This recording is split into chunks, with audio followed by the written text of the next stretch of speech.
Hi everyone, welcome to Club Rats. My name is John. I'm Jesiah. Faraz.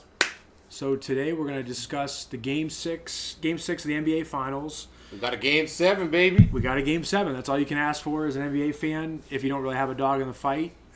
This game, probably one of the more boring games of the series in terms of competitiveness. Pacers won 108-91, 17-point win, but if you watch the game, it was 30 points going into the fourth quarter. We weren't watching. It wasn't really a competitive game from the mid-second quarter on. Pacers hit two buzzer beaters before the half and before the third quarter that you're just like, there's no way the Thunder are winning this game. Yeah. I saw Siakam had his eyes in the back of his head. He was doing some witchcraft before the game. If any of y'all are on Twitter, you have probably seen the memes going around that the Pacers and their voodoo witchcraft from them coming back in games, and this might have been what it was here because they just blew him out. The Thunder did not look like they were ready to play from the jump. Chet continues to get bitched by Miles Turner. He does not look like he's 7-4 out there, getting his three-point shot blocked. And like I said just a little bit ago, the second half, we kind of just stopped watching. We were just BSing with each other. Yeah, because, I mean, at the end of the day, I feel like a game like this, there isn't really a whole lot you can take from it. It's just kind of one of those performances. You know, Thunder haven't really been thrown around like that all playoffs. And No. That's why we're heading to a Game 7. I saw. I will say, this though, is the lowest the Thunder have scored all playoffs. 91. It's not even close. Yeah. They haven't scored this low. They were barely getting. I mean, it was a struggle to get to 40 before the half. Yeah. You know, so it was. could the momentum of this game carry forward, or do you think it'll be a totally different game, Game 7? I feel like it'll be a different game. I feel like at this point, momentum is kind of not a thing. You know, like even coming into this game, the momentum was really favoring the Thunder. Yeah. So you know, it could easily be shoe on the other foot. Immediately, it was not going going to be go their their night. way. Yeah. But now we could reverse that and say, who is the pressure on? Pressure's on the Thunder. Oh, 100%. 100%. Yeah. They're expected to win. They've been a favorite in every game. Every game. In the Huge series. favorite. It's not just a few points. And here they've there. lost 3 of those games.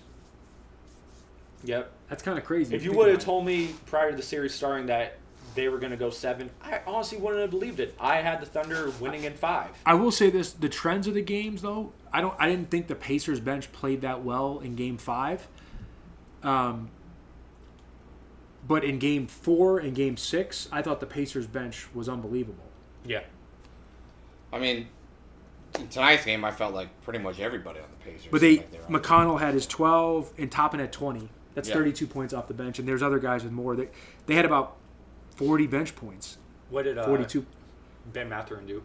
He only had 2, but Shepard had 7, Bradley had 3, Bryant had 4, and Some of Mathurin those, had 2. there's an asterisk Yeah. because it was a blowout. But it's still 45 points from your bench, 42 points, something like that. It's pretty. Yeah. You're going to win a game.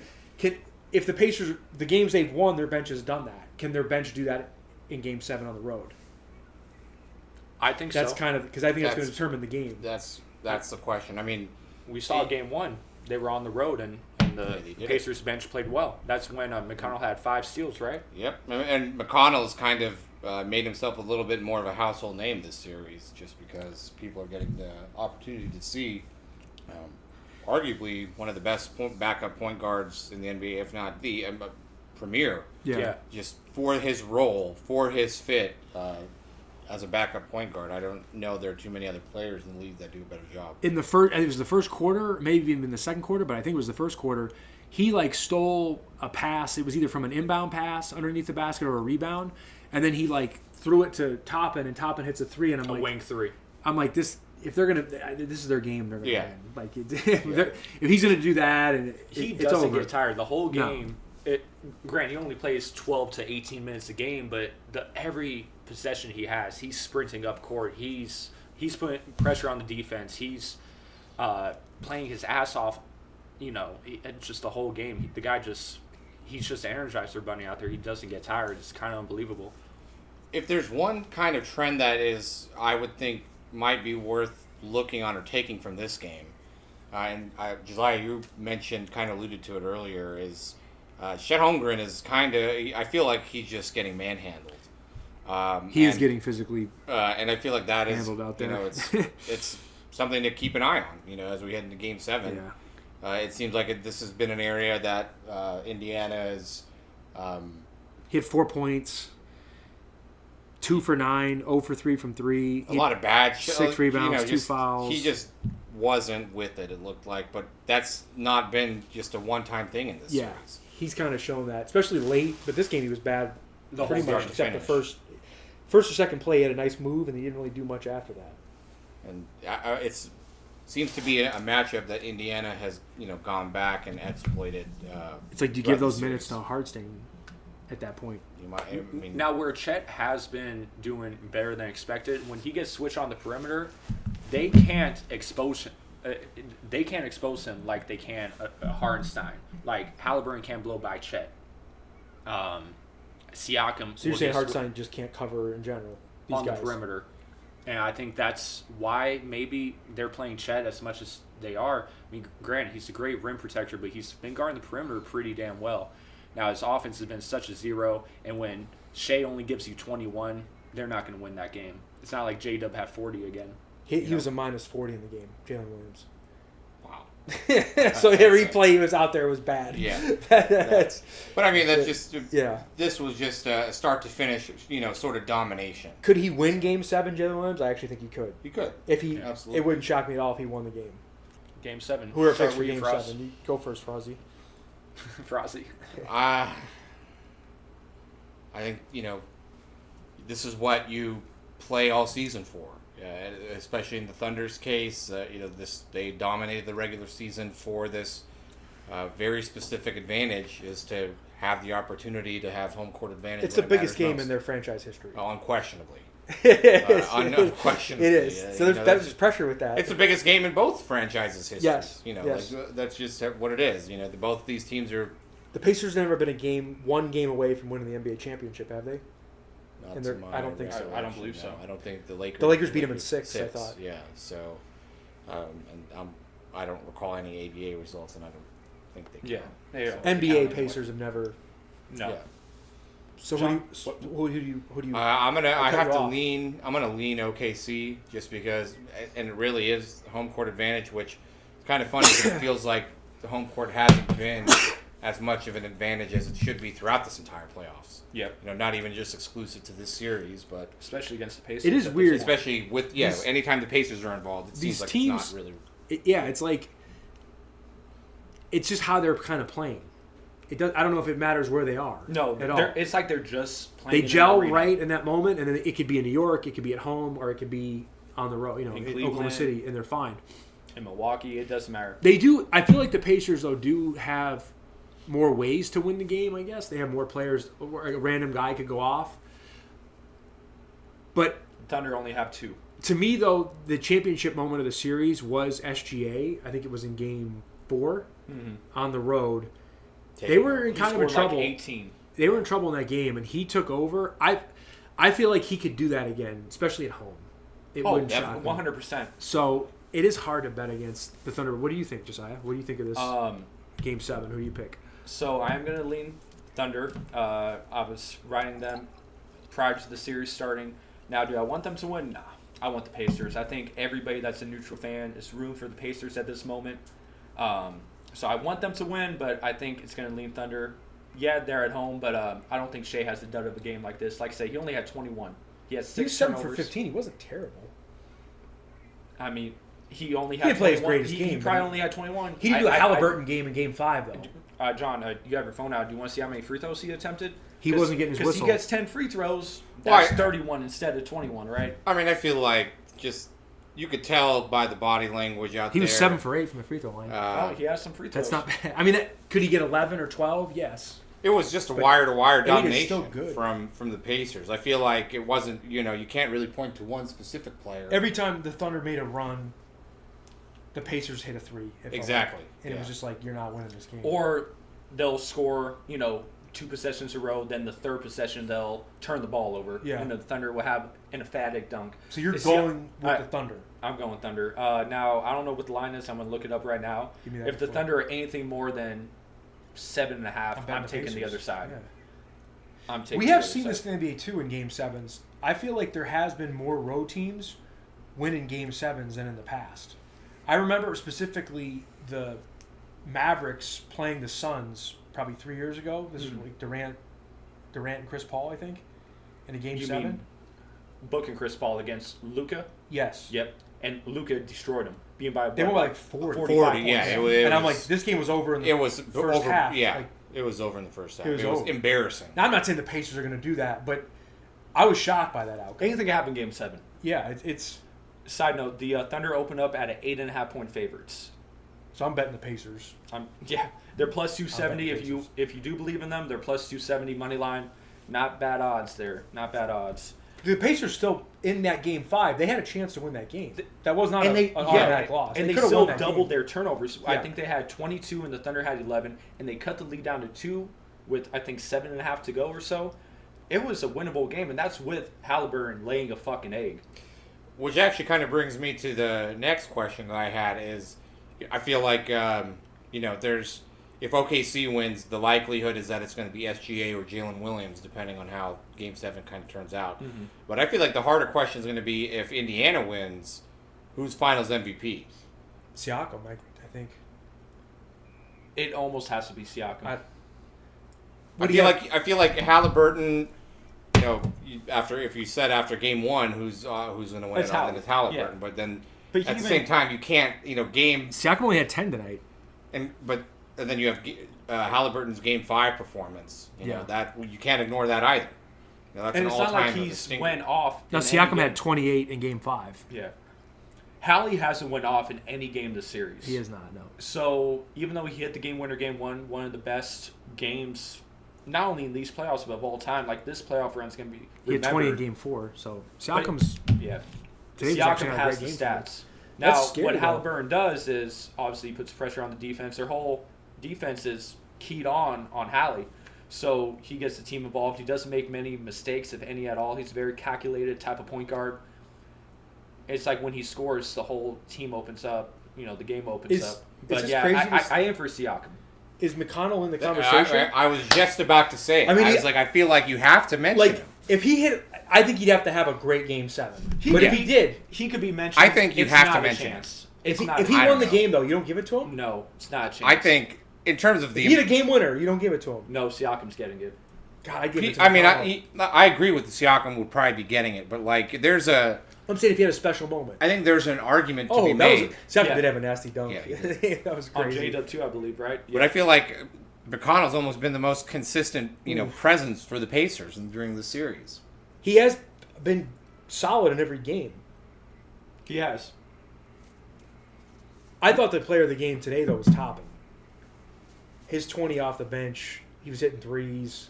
I mean, everything was going right for Indiana. Yeah. tonight. Pacers really do it by committee. It is hard to Yeah. just pinpoint one. That's why they're tough, yeah. It's like him getting it. I Yeah. don't think there's going to be a Iguodala type He's of a- random player to get it He's like a that. he's a big dog. I'm just saying there's nobody. Has there ever been a bench player to win Finals MVP? I don't believe so. I don't think it's Oh possible. yeah, I think they're. Did John Havlicek ever win one? He would have been off the bench, but that's 60 years ago. Yeah, I guess. For you Celtics technically, yeah. fans. Even I gotta look it up. Yeah. Corliss didn't get it for the Pistons. It was Chauncey. You're right, Jesiah. There's not a lot of guys off the bench to It's win. damn near impossible. Yeah, I mean, Siakam had 16 and 13 tonight. Jordan won all 6. I mean, we can almost name them if you wanted to. Shaq won all 3 the first time with the Lakers. Kobe won the last 2. Yeah. LeBron's won it every single time. The only one I don't recall with certainty if Andre Iguodala was. No, he started. Did he? He might have came off He the might bench. have came off. I mean, that's the one. He got starter minutes, but he might have came off the bench. That's a good one. Look that up, Faraz. Who do you like in the coaching matchup in Game 7? Does the coach matter? He in the game? definitely was not a starter for them during the regular. Yeah, I don't think he season. was a starter. So that so would be. Iguodala. I think Barnes came off the bench in the finals. He didn't start for either. So it would be Iguodala. Yeah. Iggy came off the bench. There you He go. came off the bench. I didn't know he So- was off the bench, but yeah, He got big played- minutes, He but- played amazing. But you can't deny it wasn't Yeah. unbelievable in that series. So And Curry, it also helped. It's kind of like this series. Curry and Clay didn't play amazing, and Draymond don't score, so So the one thing with this Game 7, I just hope it's not a blowout like we've seen in past Game 7 finals. I hope it's a good past game, Game 7 yeah. finals have usually been Big. blowouts. Yeah. So I just hope that it is a close game. It's good. It's competitive. It's fun to watch. Because, this game, we stopped watching the second half. Yeah. I think the I think lowest the league got in the second half was maybe 15, Yeah. if that. I think the Pacers are going to win. I think they're going to win. That's my pick. Great. But I think you have to bet. You got to take the points in this game. 8.5. I think they're going to show up. I would be shocked If they lay an egg again. if they'll do like a T-Wolves, where the T-Wolves came out, and that was it against the Thunder, right? Yes, Thunder. It was Game And they 5. just got Massacre. massacred. five, You it can tell wasn't- early. yeah. I don't think it'll be that bad. I mean, obviously, can the Thunder win? Of course. They're an 8-point Yeah, favorite. they're the favorites for a reason, Look at the 3-point differential, though. 7 more threes. The Pacers are a better shooting team than the Thunder. Well, That matters in a game. part 7. way through the second quarter, as we were nearing the half, and the game actually kind of just had the makings of it feeling like it was over already. Yeah. OKC was 1 for 9, and I think Indiana at that point had already 8 of 22. But so that when you're getting So there's that kind of But discrepancy. Thunder also, had 21 you don't see turnovers. 21 to 10 on the turnover margin. Yeah. Yes, that's So- the other part of it. Don't double up the other team in turnovers, and you might win the game, right? Which is crazy because there shouldn't even be a game 7. Because the Yeah, Pacers they turned the should- ball they over. We don't still know if it was 24 or 25 turnovers. Yeah. But they turned the In ball game over 1. in the 20s and still won that game. Yeah. You saw what happened to the Thunder when they less, but still 21 turnovers. The game was just not even a game. That's usually what happens in any basketball. They don't produce enough threes, Yeah, so you're so losing They can't that. make up that margin. If you turn the ball over that many times, that's can't win. You're not winning typically. When the other team makes 15 threes, too, Yeah. you're done. I give the coaching advantage to Carlisle. I don't think this guy's much. Until he wins it, I don't believe it. That's actually a good thing to kind of highlight is that we have a coach that's done it before. Season. So The only change that I personally have seen the Thunder's coach making was starting Hartenstein. He started him Game 4. They won Game 4. Which I give him a tremendous amount of credit for because I would have done the same thing. Yeah. I mean, we said it on the podcast, Yeah. too. Not saying we're, near the level that they are, but you kind of have to see it. Chet's getting bullied out there. And Hartenstein still only played 20 minutes. But just enough. starting him out there and getting Miles Turner out of the game because Game 4 Turner was dog shit. My problem with Chet, it's not even you like talk about the matchup guarding the perimeter. When your energy is so bad on the court, it does affect your team. Like sometimes Chet, he has the ball, and as soon as you see him driving, you just know the ball. He's going to lose it. Yeah, Like 'cause he's gonna get it's gonna pushed get off of it. And is he going to dive on it? Maybe they can maintain the possession, but it's still a negative. It's such a bad play. Yeah. He's almost not playable at times. Faraz, you weren't here at the time. I don't even know if you were watching the game prior, but Hartenstein threw a lob, wide open lob to Chet, and Chet missed it. Wide open dunk. No one near him. No one was even in the paint, and Chet just misses it. And then instead of running back on defense, he has his hand on his head. He was just like, damn. I feel like he's had a I'm rough wrong. series. Siakam had 16. Yeah. So he didn't have 10, No, he had that's- 16. So he is the Finals MVP. Siakam. Nemhard's been Now playing Halliburton well. only had 14. So what happens in Game 7 if Halliburton has like one of We his haven't games? had where the he just- Halliburton game I yet. still don't. I still think you'd have to give it to But- Siakam. Yeah. If I know the scores narrative, 40, but I don't mean, know. like if you have a game in the series where you don't score a field goal, I just feel like you shouldn't. I agree. I got to see if he does a Knicks thing though. Yeah, it'll be tough. He's gonna get the MVP. Halliburton For has- us. I mean, Yeah, I'd say barring it'd have to be if he gets like that 40, kind of heroic, that heroic performance with finish, then yeah, he could definitely. Halliburton hasn't went off at all this series. He's He not. That's may good. be He's due. due. But He's at the due same for a time, game. why did he look so healthy in this game? But last game, that's- everyone was yelling, that's he's just- hurt, he's hurt. That's He the looked Sam healthy. Hauser effect, right? Yeah. That's the. If only he would've If played. if only he would've played. when things are going bad, then the injuries are that's That's when they it's- come out. That's Hey, when honestly, they it does happen in real life. In our league game, Fernando tweets his ankle, and on defense, he's limping. He can't guard his man. On offense, he's full sprinting up the court. The ball gives, the ball is a superpower. It's very it's a selective narrative. So it's when when they announced that Halliburton after that Game 5 stinker, was had a bad calf. It's like, okay, I don't doubt that he was injured. Everyone's hurt. At this Everybody, point. yeah, exactly. Everybody's hurt at this point in the playoffs, and they're like, oh, he's questionable for Game 6. As soon as I said that, I was like, no chance he misses it. There's That's absolutely something no I gotta, chance. for you Knick fans, I didn't hear one Knick fan on Twitter or even you bitch about, Brunson fucked up his ankle. Because his ankle was fucked all playoffs long. And Cat was hurt too. That's playing in New York, though. Yeah. It's just one of those things. It's just like When you you're on can't say a real team, You just gotta take it. You take it. You're the How much does stars. Brunson make a year? $30 million probably. Yeah, and I mean, again, it's just Like, would you show up to work tomorrow if you were making that and you had a broken shoulder? yeah, of course. You might show up, And the thing is that you show up for a lot less. unless it's okay, for sure. A Jason Tatum level injury, nobody's going to argue that. Yeah, that 20 obviously kills you can't walk. And not only that, losing a player of his magnitude, of course, Yeah. that's just a gigantic. They could have just said the series is over Yeah. right there.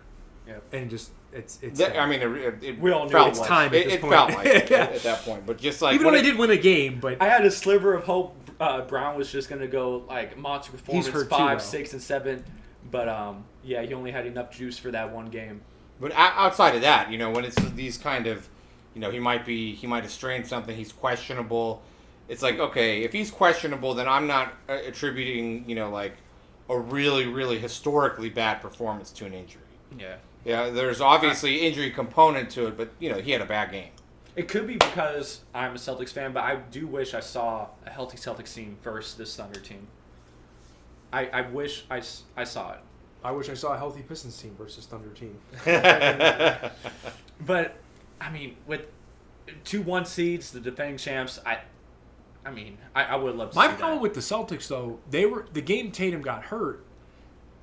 They still blew that lead. They lost that game though. Yeah, they were up by 20. They were going to lose that game. Like they were already on their way to lose. They weren't playing well, Boston. That's my. They were playing well. It wasn't and like then they the fourth quarter. Knicks came back again. These playoffs have just spoken. It's been true. They look And totally different. Than no last year. lead is safe No lead is safe. in these playoffs. No. That's why we still weren't technically counting the Thunder out this game. Like anything could fucking happen. But that game was over. This game was over. I mean, I feel like this playoff run has actually changed a lot of narratives around the NBA, and obviously a lot of that goes back to the Pacers. And I feel like their run this year, especially if it culminates in an NBA title, is really going to change the way a lot Future of teams build. A lot of teams do business because there's a model there that can be emulated in the sense of, hey, you don't have to have necessarily one of these super team or really even an MVP. Yeah.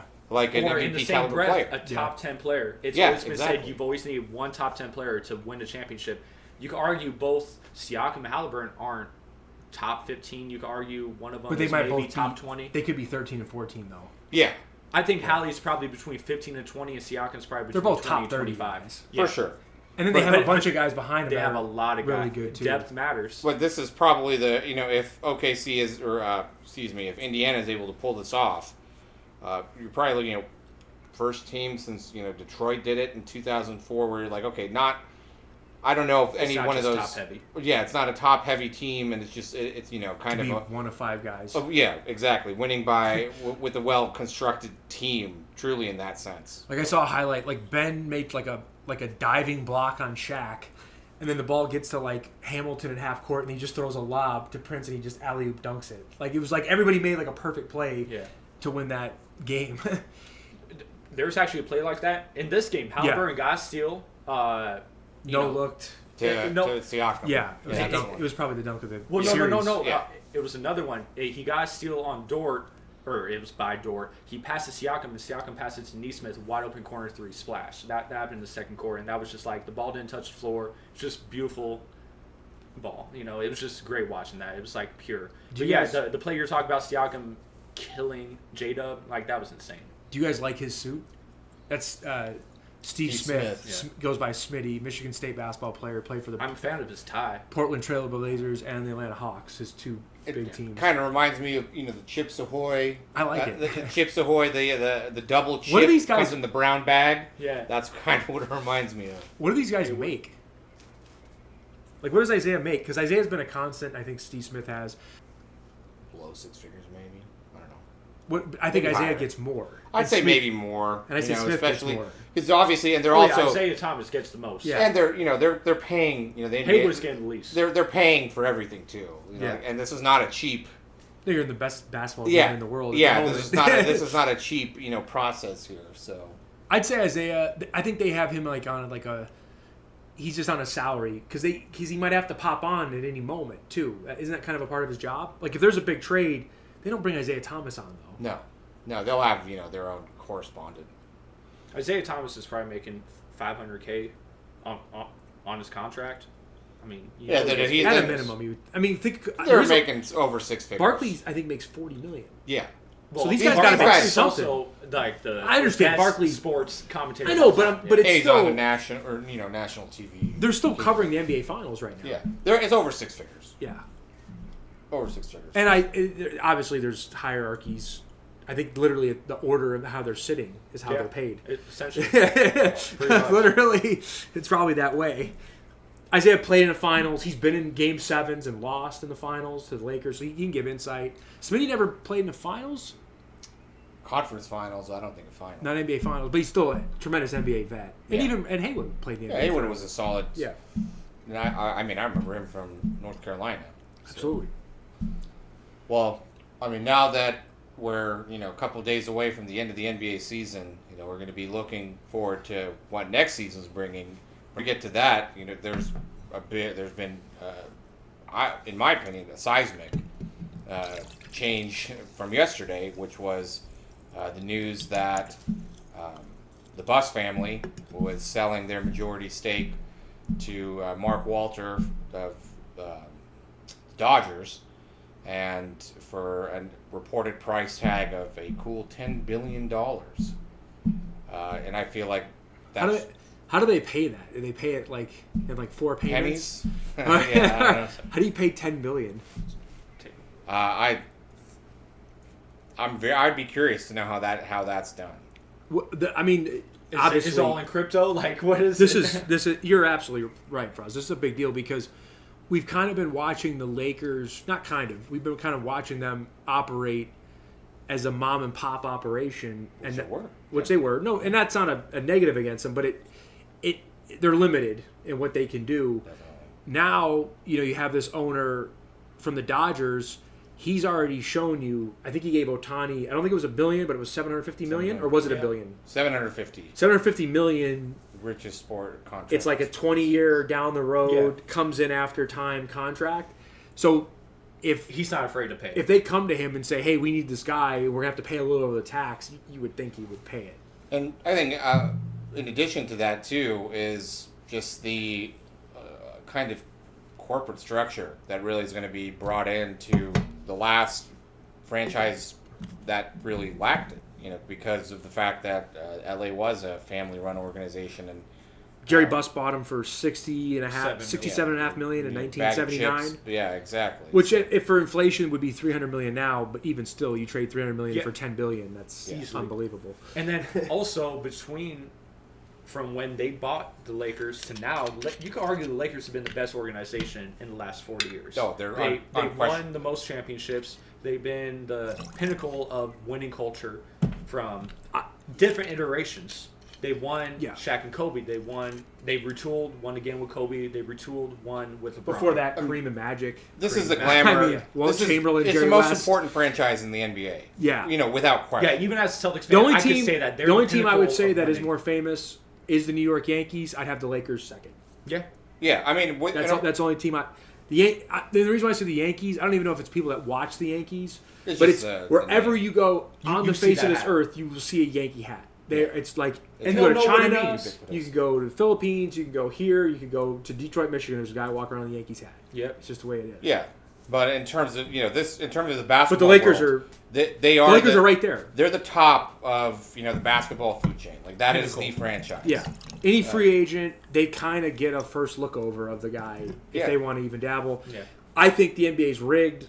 They get That's Luka. what I was about to say. I want to put all my conspiracy I mean, it's theory like hat.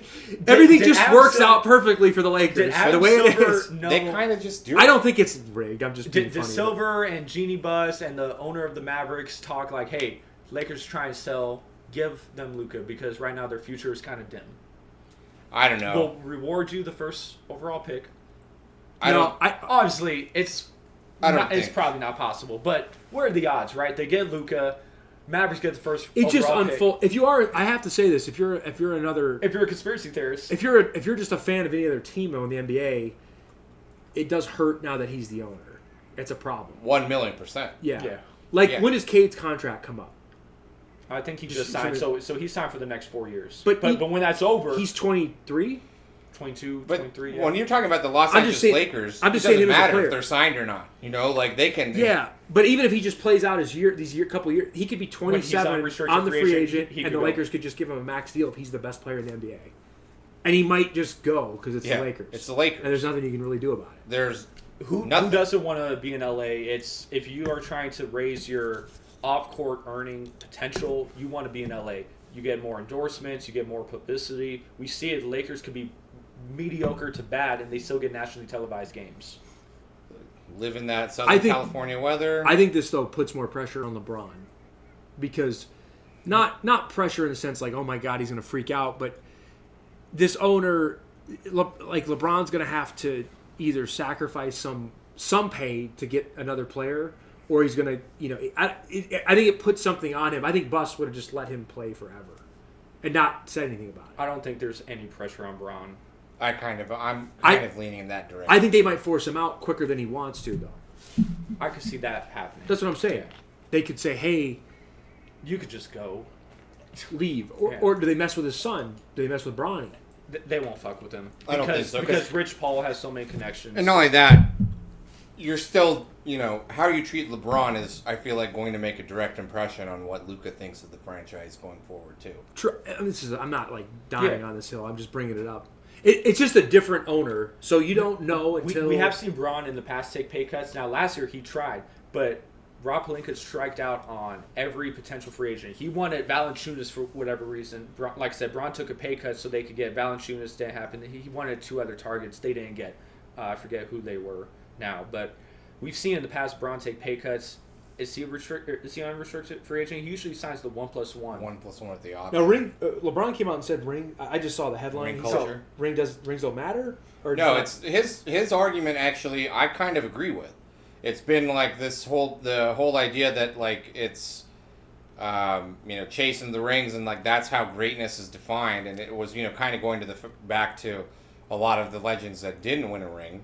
He brought up football and saying that these players are still obviously legendary even if they didn't win a ring, and I feel like that is an accurate argument because when you reduce a player's career to did they win a championship or not. You're also throwing out a lot of the factual context that goes with it. So for as a Knicks fan, I can say Ewing for example. When I bring this up though, I don't think it means. I mean, I'm not. I can't wait to talk about this. By the way, I'm not a LeBron hater, but I'm also not a LeBron blind lover either. If he, I am. So see, I'm critical of LeBron. If he does things I don't agree with, I'm like, well, I don't agree with it. For sure, he's being compared to Jordan. So the ring thing, you can't escape it. Yep. I don't think he was saying it in regards to him. That's how I look at it. I didn't listen to the interview. I don't think the podcast. It's the podcast he has with Steve Nash, and I think formerly with JJ Redick, and who never has a ring either. Nash, that actually that was part of the discussion. Yeah. Is that he's you're not considered one of the greats because you haven't won, something like that. But then he brought up football. He's like, Peyton Manning's not in the same breath as Tom Brady because 7-2 or whatever. Let's use this series for example because I think it does. When you watch these games, we're living in the moment watching the game, and you see how many other guys have to make plays, even for the Thunder. Because everybody thinks it's just going to be SGA, but there's still other guys on the court that have to do something amazing. I feel like when you watch the Bulls and Jordan and you watch those games, it's like Michael Jordan made every play and won the game and made the game-winning shot. But people forget Steve Kerr. But when you watch made a 3, he made a game. But even Scottie Pippen was an unbelievable player. He wasn't a closer, but he could do everything else on the court. He could bring the ball up. He could play defense. He could hit threes and make a dunk on somebody. He literally had those type of moments. So we lose. I think people just naturally lose sight of what they originally watched, and they just want to give it to that one player. Yeah. Like even we did it. We're already doing it with the Pacers-Knicks game. When Halliburton did the choking symbol, it's like that was his game. But didn't Naismith make like 8 threes? Yeah. It was Naismith. They don't make it. Look. That's pretty good. Rick Carlisle, Get Rich or Die Get Trying, Rich or Die Trying, cover 50 Cent. soundtrack. But my point is, we remember that for Halliburton. But it was Naismith who that actually... game Naismith made 8 threes. It was 8 for 9 or 9 for 10. It was something crazy. 6 straight, I think, or 8. Yeah, like it was something. They don't have a chance. He won that game, truthfully. So we do this. We're prisoners of it. With the statement, I agree with the statement. Now, I don't agree with who it's coming from. He's saying it from a broader perspective, not about him.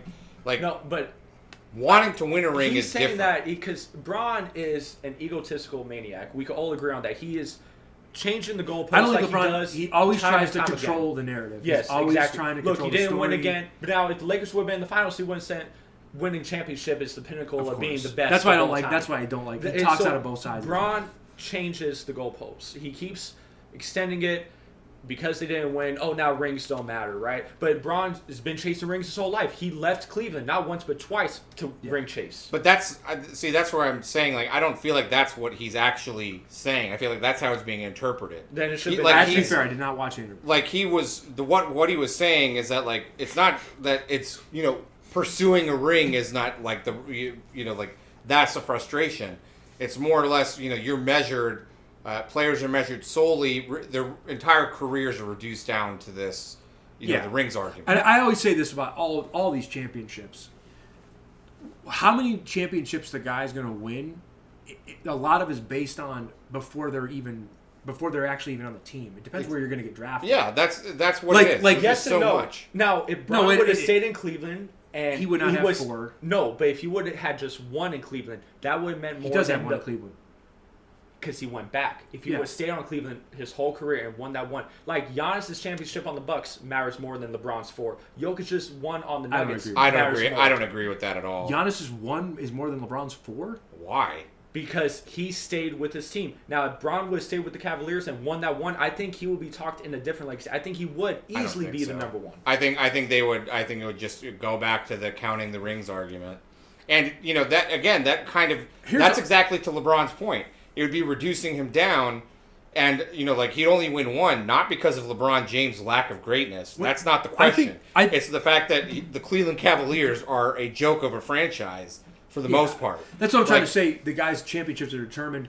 I use Kobe because Kobe's a perfect, and all you Laker fans out there will, you're not going to probably like this, but yes, if Kobe was drafted and stayed with the Hornets for his career, he does not have 5 championships. It's just look at LaMelo Ball. I'm not saying Kobe's LaMelo Ball, but if he would have got 1, it still would have mattered. It would have been amazing if he got 1. I don't think it would have mattered. But he doesn't get 5 staying in. Phil Jackson came back to the Lakers twice because it was the Lakers. He's not going to the Hornets. So it does matter where you get drafted. Now I'll say this. There's like 10 franchises in the NBA. If you get drafted by like the Celtics, the Lakers, even the Knicks, even the Pistons, the Bulls, the big markets, you still if you're there, you're the whole you spend your whole career there and you win a couple titles. I get your mean more argument, but when I look at these guys, when you got LeBron has 4 and Jordan has 6, to me that's more like circumstance. It is. I think. I think... To me, it just holds more weight sticking with your team like that. I think when LeBron changed his own narrative and went to another team, it's like Durant. I don't see that being the narrative changing. I think Braun chasing the rings is similar to Durant. Everyone shits on Durant for going to the Warriors to win. Braun did the same thing with the Heat. But that's not what he's saying. He's not talking about chasing rings. He's talking about it being... being reduced down to he's saying only that now. rings. He's saying that now. That's what I'm saying. But those are 2 different things. He changes his narrative. But LeBron has 4 rings, though. It's not like he's talking as... Like Nash, I can't totally listen to what he's... Because Nash has no rings. Yeah.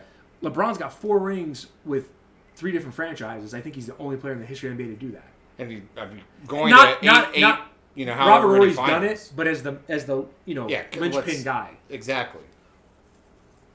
But anyway, that's why I don't care about LeBron in that sense because he's egotistical maniac. He is a He maniac. changes I the agree with you. goalposts. I don't disagree. And he brought that up because the Lakers are in kind of no man's land at this point. I actually, They're not going to win as long as he's on the team. I think you That's guys. what I- I think you guys took the comments completely. I didn't watch the interview. Completely the wrong way. That's. Like, in I the mean, sense- I'm telling you how I he judge starts it, bringing or up. I view He it. starts bringing up the NFL, and the NFL truly is a 3-team type of like no one. Man I think can it's do like it. Tiger Woods and off- Jack Nicholson. it's the same. It's the same in the NBA. I think- No one man can do it. I think LeBron's the greatest player of all time, but Michael Jordan does have more rings. Now, getting back to your ring argument, There's so much context. Bill that's omitted Russell from has that. That's the whole 10 point. rings, Yeah. and nobody even talks about him. But that's LeBron's So, point. Is like it's so reductivist that you're That's what I'm trying to get- throwing out LeBron's all running this. just them two. when It's you win Bron- back to back, like it's if you win Bron 2 and titles or Jordan. more, I feel like if you won 3, you could talk to a guy that's won 4. It's not like, oh my god, you can't Yeah. talk to me because I have 4 and you have 3. It's like Yeah, exactly. it's like we're in the same club at that point. We're just if I would have, Kobe You've got a stayed different- with the Lakers for 20 years, so he got 5 rings. If Yeah. he was in any other franchise, he probably doesn't have 5.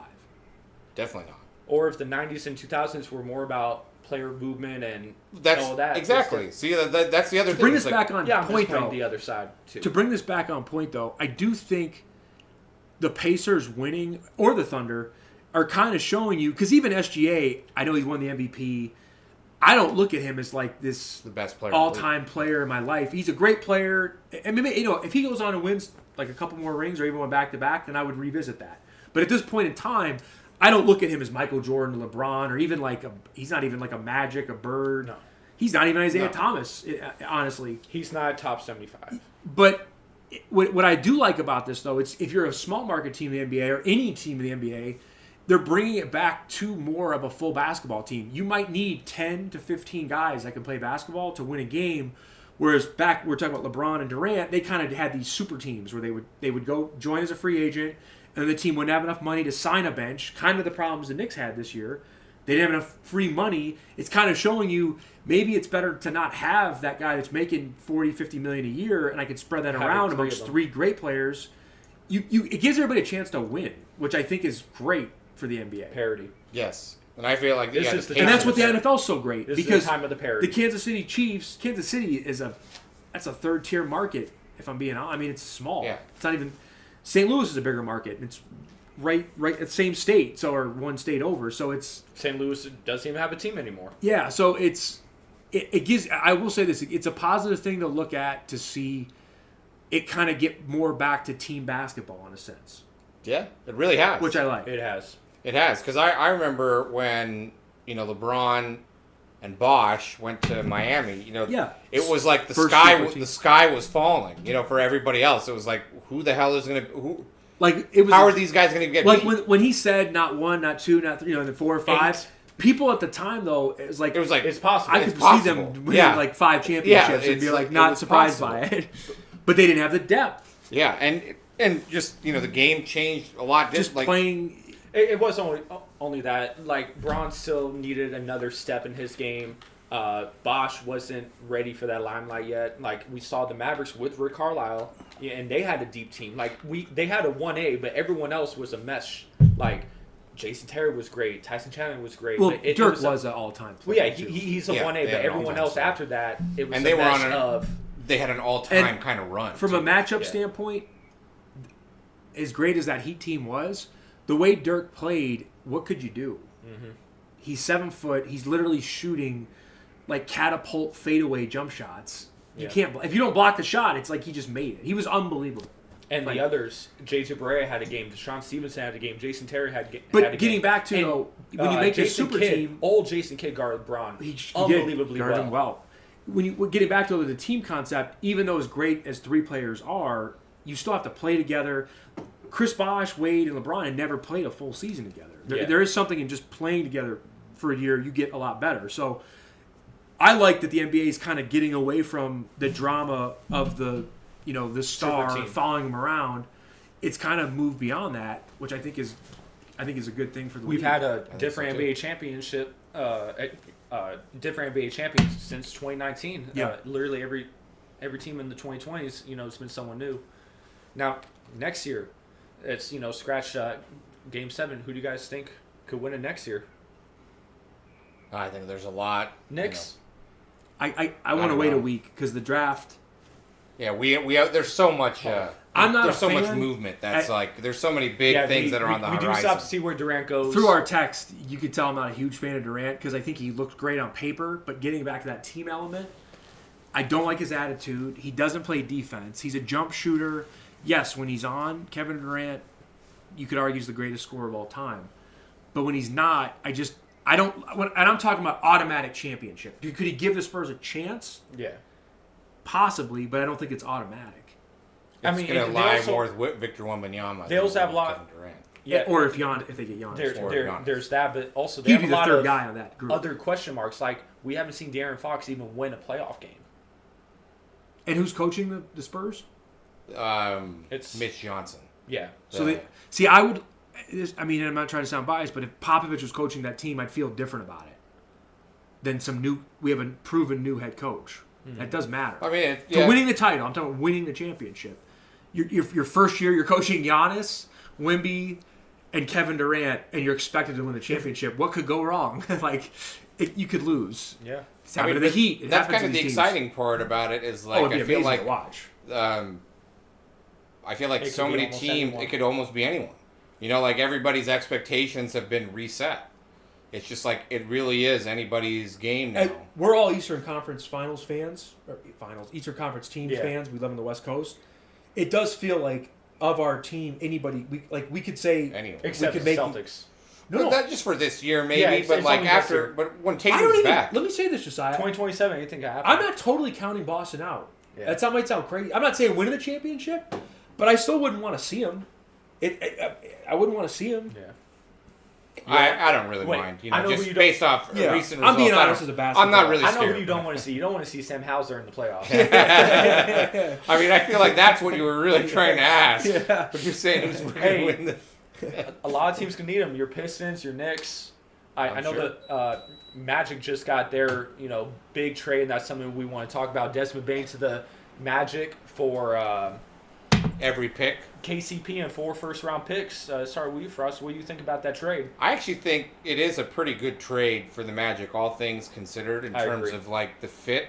Like I feel like that's the exact kind of player they need. Restack it so it's the two big pieces: KCP from the Magic, Cole Anthony. Cole Anthony. Wow.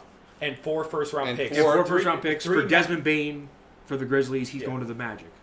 It's 3 Magic first-round picks, 1 pick swap. One of those is a pick swap, and the other one is the a unprotected Phoenix Suns pick. I actually pick. do. And think there's that's- actually a lot of, from what I've read, Like 3 teams own that pick. yeah, that pick is kind of funky. Is Yeah. Suggs and Wagner, not Franz, Mo, going to come back? Suggs is. He's signed. Mo Yeah. Wagner's a free agent. No. I'm talking about injury because Mo Wagner blew his ACL out. Well, he's a free agent anyway, so we I'm don't. sure he'll. I'm just saying because if they Suggs look at will be Halliburton's fine. dad, he's got a bag of popcorn. He's ready to go and a Sprite. How much alcohol do you think he's consuming tonight? Over under 5 drinks? Can you imagine if they win that game 7? He's going to go nuts. Oh, he's clubbing. He's with going to the kiss team. the camera. He's clubbing with the team. He'll storm the court. But anyway, Suggs will be fine. Mo Wagner, who knows? But he's a free They agent. both blew their knees out though. I think Suggs is fine. He looks fine out there. But Like, that's a just- fun. just If the you add normal. Bane, the reason why I'm saying it because I'd want Suggs and both. I want the Wagner Bros. As Shaq always says, Wagner Bros. And then they dunk on It's each like other. Super Mario. It does. I think you'd want that. You want Franz to be happy. Obviously, that matters. Paulo's the key. Yeah. But Franz showed me against Boston he could bring the ball up. Franz. Oh, yeah, is, he Franz runs is the forward. he's a star in his own right. He's a you star. know? So yeah. now you add Bane. I agree with you. They could be. I feel like that's a good ad. I think with them adding Desmond Bain, granted, barring no injuries, I think they're a top 3 team in the East. You know, it's not out of the realm possibility. Like I feel like anything could really happen, and there's a lot of room. You know, Boston's not going to be the number 1 seed in all likelihood next season. No, Probably no not. chance. And I Knicks could be imagine number 1. Cleveland. I will say this: could if be anybody, really. are the Pacers losing anybody off this team? No. I could see them being a problem. Barring an injury, they're going to be tough still. Yeah. Like I'd have to actually probably make them the favorite. At the this East. point, you technically have to. I would probably aim for the Cavaliers to be the favorite. They dogged the Cavaliers, though. But back to the Magic, I think the spotlight is going to be on Jamal Mosley. He hasn't done anything in the NBA. He's been pretty much a building block coach since he started. Yeah. So we'll see if he can actually win games and win them consistently and make adjustments game by game, and then what happens in the playoffs. The Magic have to make it out the first round, or he's getting axed next year. Yeah, I would say so. Because I feel like when you make a trade like this, It's now their expectations. Yep. So. And they can make other moves. They have guys on the bench. They have Anthony Black on the bench. They have Jet Howard on the bench. They got Jet young. Howard. No, but he's still a young guy. He's only been in the league 2 years. I know. I mean, but they could make another move for an actual point guard or for a real big. Wendell Carter is on the bench too. Logan Badazzi. They have a lot of possibilities to make another trade, which I think that's what they're going to do. I feel like they're well positioned. I know there was a lot of instant reaction as far as. do you think the Magic gave up too much for us? I think there was probably a slight overpay, but I mean, like, it's again one of those things. It's like if you really believe that you have a window right now to compete, like that's kind of what those are kind of those swings you have to make, and it's it might be a big overpay, but in some respects, but you also kind of have to look at for what they were looking for. He's exactly what they needed. He's exactly what they needed. Yeah, secondary ball And he handling. has playoff experience. I Yeah. mean, he's been in big games. He's hit big shots. Secondary ball handling, which That's is a great the main pickup. thing. He played a lot of point guard this year with John Moran being in and out of the lineup the last 2 years. I Yeah, still he had think, to take on that whole burden. yeah, of being having the kind of be this primary star ball player. handler. And I think the Magic are going to kind of do what the Pacers do, minus like the Halliburton controlling the ball, but they're going to do it by committee. Paulo is probably the 1A guy, but Franz isn't too far behind that. Desmond Bane's right there too. Like Desmond Bane might be one of the most underrated players in the NBA. I think he's a good fit too with Banchero and Franz. Like Yeah. they're all kind of three different players, I think Paulo and Franz have similar overlap in talent, but but they don't get each other's way though. they don't. It's kind of like the argument that people had They're on like Clay and Jalen. Steph. Like they just can play Well, together. actually, I think it's on the Celtics. I think it's like Jaylen Brown and Jason Tatum. For years, people were saying they can't play together because they have overlapping talent. But we've seen they won a championship with each other. So I think it's similar in that aspect. Now, granted, one of them has to develop a reliable three-point shot. Well, I feel like it seems like we're all on board by saying it's a good move for the Magic, at least in terms of a roster fit and Yeah. production standpoint. Yep. It's a good fit. But It- what does this it trade checks all the signify? boxes. What does this trade signify for the other side now? That's why As Memphis, their reasoning for doing the trade, they're obviously going to get some draft capital, some assets here, but including potentially a really lucrative asset in that 2026 pick from Phoenix, which I know has all sorts of ownership kind of caveats to it, but if you're the Memphis Grizzlies, why did you make this move? And what next? It's clearly a trade for the they're, future. they're blowing it up. So Yeah. what I think it It's a was, future. I don't think they were going to trade Bane. I think their original plan was to try to trade Ja and retool the team. But once they got that, four first-round picks, they probably said, all right, you know what? Let's just blow it up. They're going to re-sign Jaren Jackson because he's a free agent. They're going to re-sign him, give him $35 million a year. And I wouldn't be surprised if he gets traded in January. Jaren Jackson. I think Ja is already one foot out the door. I think Ja's done. I could see Miami trying to get him. I could see the Pelicans try to get Ja. I think it's one of those two teams because other than that, no team really needs a point guard. And if you're But Ja's done. Ja's time in Memphis is over. Where's he go? Well, that's why I said I'm thinking Miami or New Orleans. God, he put him with put him in New Orleans. Zion.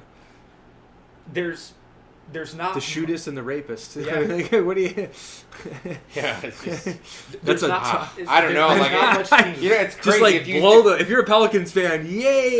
if you said this, Hey, if you said that's a upside. possibility, The upside is Jesus. high. if you said that's a possibility a few years ago, it's like wow, that's, Yeah, and now it's like that's you don't- incredible. Now it's like I don't know about that. You're The gonna the tell- upside's They're gonna high. shoot each other. Yeah.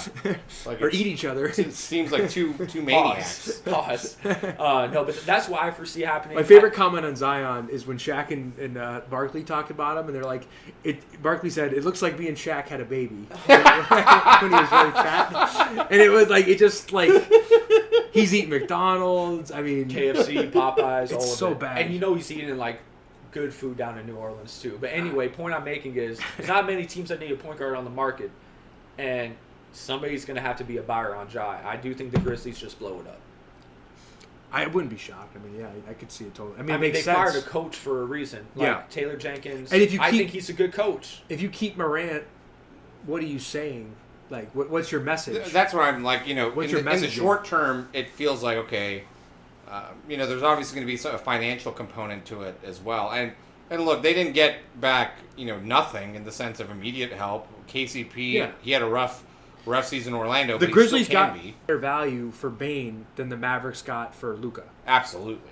Which is Like that- you that- can't. It's not even comparable. They got 4 first-round picks. It's You know the NBA insane. draft. And You hit also- one of those picks, you got a franchise. And all year long, KCP is a negative asset. To just get rid of his contract, they were going to have to include a pick anyway. Exactly. They came up by getting Bane. They got rid of a negative asset, and Cole Anthony is a bench point guard in the NBA anyway. Granted, he's a microwave off the bench too, but he is who he is. He's not going to improve much more. I feel like he's a nice pickup for the Grizz, but I mean now they have Scottie Pippen Jr. It seems like he was pretty capable. So. And I think that's who they're going to not give the reins to. Oh, we're giving the franchise to, but I think he's going to be the starting point guard for the Grizzlies next season. We're going to see a lot of trades this week between now and after the draft. A lot's going to happen. We still got Durant on the table. Giannis looks like he's staying in Milwaukee for whatever fucking reason. Who wants like the Bucks have Milwaukee in the winter is just like Greece. Oh, I've is heard. it? I'm joking. Oh, I was like, It's that's it's not what I've heard. I'm It's like, like the what the complete fuck? opposite. Giannis seems like he's loyal though. So you're talking about how LeBron would have his 1 is more than his 4. Yeah. I don't know. I'd rather have the 4. 76ers, Because if you do get 4, however you do it as cut it, whatever, Finals MVP. it's 4. Like 3 is like a cliff. You go to 4, there's like nobody at 4. Point I'm making, if he was staying in Cleveland and only got 1, I think that would have mattered more than his. But he still got the 1 in Cleveland. Yeah. He still has his 1 in and it Cleveland was and 3 on actually top of it. And it was he like left. probably the most impressive. I mean, it really was. it's They're the only team to ever come down 3-1 in the It is NBA great. Finals and win It is. But And not the just only- win, the not only win reason against why he like a went to scrub Cleveland- team. They beat the Warriors, who are a 73-9. dynasty in their Yeah. own right. 73-9 But Warriors. it's because he left the Heat because they lost the championship and he didn't like old spotlight being on him anymore in that sense. No, So he got him and Riley. I think had a falling out of some sort. He told Bron he couldn't eat cookies, right? It was We something should like get that. like a little hoop, like a little Nerf hoop, and we just put it in the corner, and we like do shots throughout the show. Or we could do alcohol shots. I like basketball shots better than alcohol shots. We got to do both. But anyway, back to the Bucks. Yeah, it looks like Giannis is staying. If he staying stays, put. how lame is? I mean, that's so lame. If he stays, ugh. I mean, granted, he never went out and said he wanted to trade. It was pretty much just media talk, trade rumors. That's all it was. But god damn, if the Spurs offer Stephon Castle, number 2 pick, number 14 pick, and 3 first-round picks in the future, like how did the Bucks say no to that? Yeah. My thing with him staying in Milwaukee, so you have him. There's nothing to. What are you gonna win? Like They have no money. Brooke Lopez is a free agent. Doc Rivers is gonna coach you up to a championship? I mean, it just doesn't make any sense. Lillard literally blew his Achilles out, Yeah. and he's 35, 34, 34. yeah. I mean, he's. Well, yeah, he played 3-4 He years. probably in the will college- never. We're talking about. I'm talking about Tatum being like done. Lillard's. He's a hot Lillard dog is at this turning point. He's 35 cooked. in July. He's done, man. You blow your. I mean, I shouldn't say he's done. It sucks because he was having a great year too. But He was an all-star again. You He can't look at him as a player where you're going to say he's our number 2 guy in a championship team. Yeah. And they got. He's a role player They at this got point. dead money in Kyle Kuzma. Kuzma's getting paid $25 million for the next 3 years. Man, that is going to be that has to be one of the big albatross contracts. Oh yeah, it's definitely up there. Other trade rumors like Celtics still having the fire sale going on. Drew Holiday.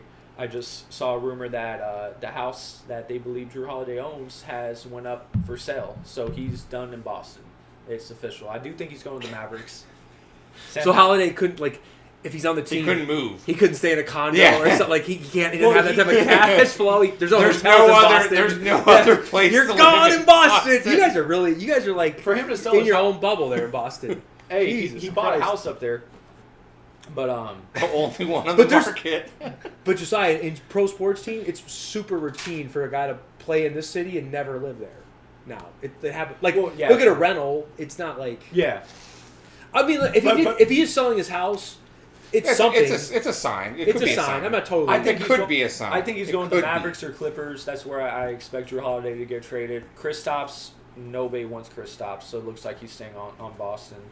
Clippers, like I said, are on the market. Like they're going to make moves, but it's like you said, John. You can't believe in the Clippers. They're just a loser. Until the Clippers do it, They're a loser fucking franchise. We all had them this year, actually making some noise. They came, I don't like. It's They just, came This and is a beat- beautiful they, segue. They came and beat a team with no coach. This Yeah, is a beautiful segue. We want to talk about the worst owners in sports, and Donald Sterling is a shining example Yeah. of being. Yeah. Or, if you said he's the worst owner, Yeah, that's what I said. I wouldn't be like you're dead wrong. Like Yeah. he's in the mix. So I mean, we had the idea just because it seems like there's been a lot of, in the way I looked at it, a lot of talk in the NBA outside of the finals relating to ownership, whether it's well, give us the because change in you're in the mix ownership. too.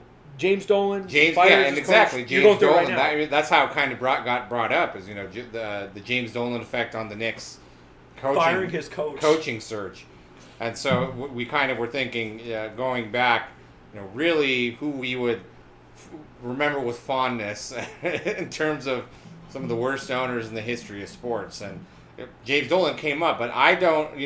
I say let's pick 2 to 3.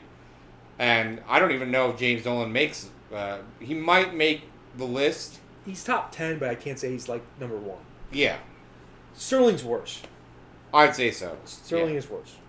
But I mean, there's not a whole lot of daylight between the two. Both in never terms of, won. like, they both never won. In the NBA, In the NBA, but to be honest, Sterling oversaw some really bad, especially in the '90s and whatnot, where the Clippers were just horrifyingly bad. But for a while there, especially Chris Paul, the Baron Davis kind of like Elton Brand, like there was Sam Cassell. It seemed like there was some sort of momentum, and then it Who's the guy got who to dunks? Blake Blake Griffin. Griffin, Lob City. No, they had.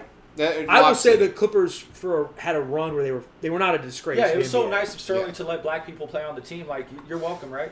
I mean, he was. And it's Well, what, it's that's when why you we got have in Donald trouble. Sterling. I mentioned him first. We know he's racist. I mean, So I feel like that actually goes to it. It's just like, Yeah. a Now lot of he's times bad, owners are you're just racist. bad because they don't get results. they make bad choices. and a lot of most owners are probably just bad people in general. I just feel like they're if you have that kind of play Usually, money, if you make that much money, yeah, you have to you're do some usually scandalous you're shit. usually not something's wrong, but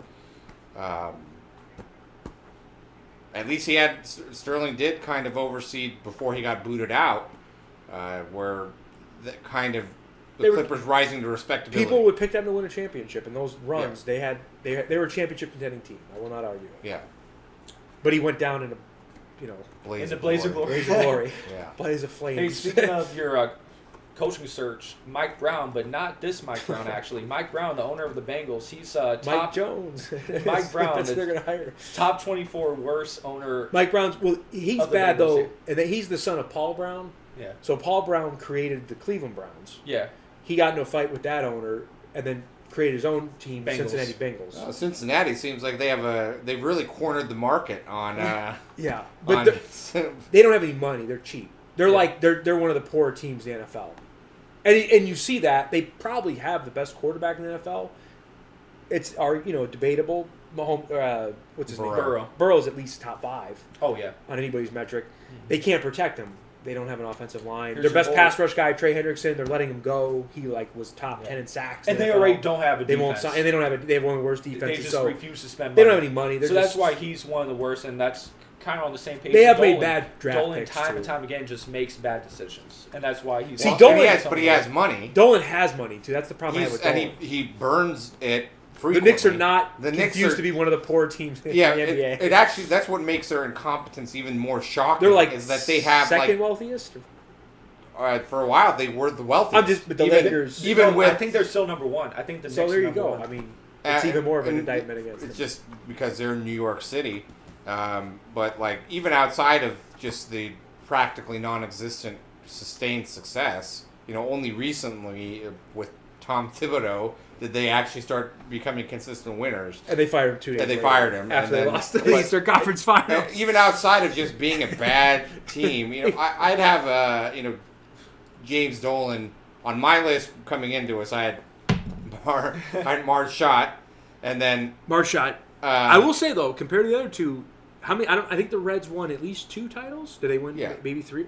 She does have the I'll look at it championships, right now. and then but she is a known self-pronounced racist. Nazi, basically. Yeah. Dan Snyder was on my list. He was. I mean, he's just bad all the way. Which team did he own? The Commanders, Redskins. They were the Redskins at the okay. time, but now Yeah, they're the Commanders. the only Dan Snyder I know was the guy that kind of ran Nickelodeon, like he did the iCarly. Oh, he's also a sex pervert. Yeah, that's the other. yeah, one. yeah, that's all. Yeah, that's so. I know Dan that Snyder Yeah, having a the great double year. dare guy, yeah.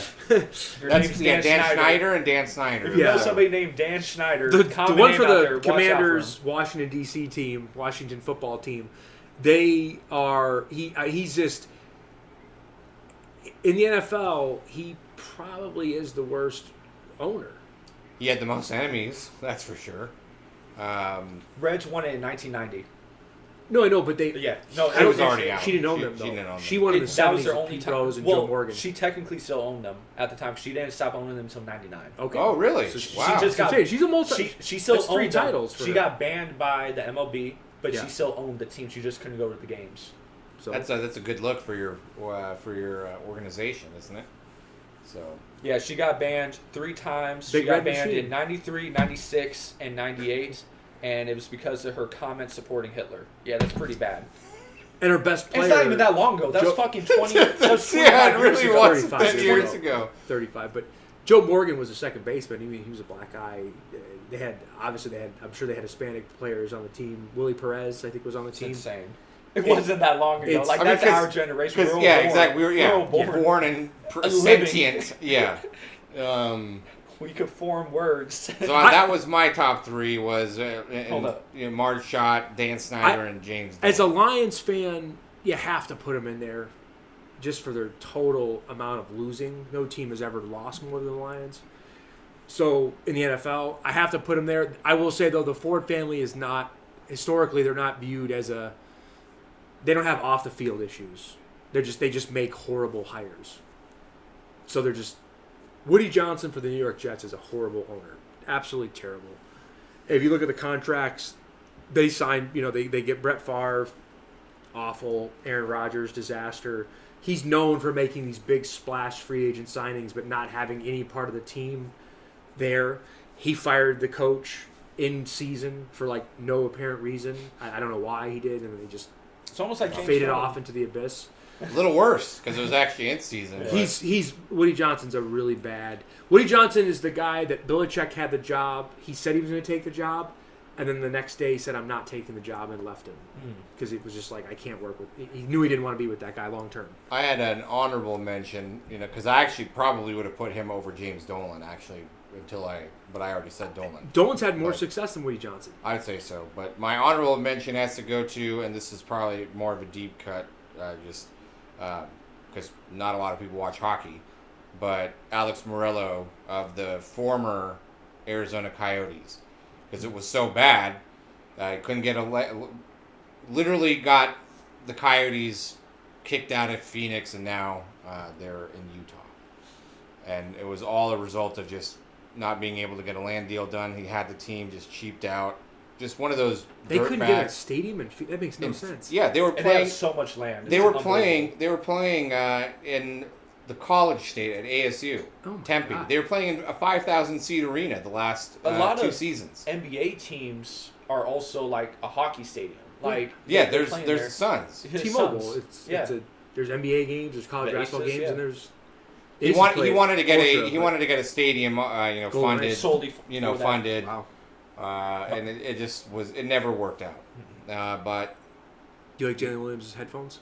They look like the jewel in the Kevin Garnett. They look like a mouse for a computer. yeah. I hate his looks. I don't like his outfits. I hate the whole Thunder's To me, it's just like kind of like he's just a kid. Yeah. Yeah, he is a kid. A deep cut one, Ted Stipend. He owned the Cavaliers.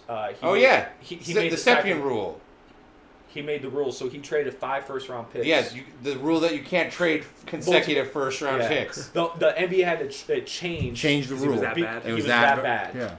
I actually think the current. I don't like the current. Dan Cavs Gilbert owner. is pretty bad. I don't like Dan At Gilbert. least it's proven that he was spending Yeah. money. I'm not a but Dan Gilbert fan. Him condoning the fans for speaking of LeBron segue, right? Everybody is critical. He condoned the fans burning the jerseys and doing all But that shit. Everybody's critical of LeBron leaving.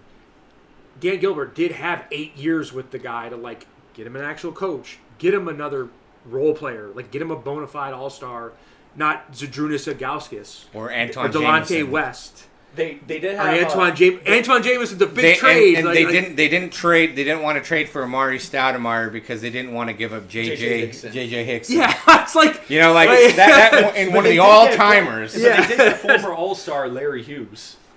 who's awful. Who averaged 1 point per game in their one of the NBA worst finals shooters. I mean, you have to blame. That's what I'm getting back. If LeBron was drafted by, even if LeBron was drafted by the Knicks or even the Pistons, he was 1 pick away. I think he would have more championships being in that town than if he was on just a middle of the road, above average run franchise in the NBA.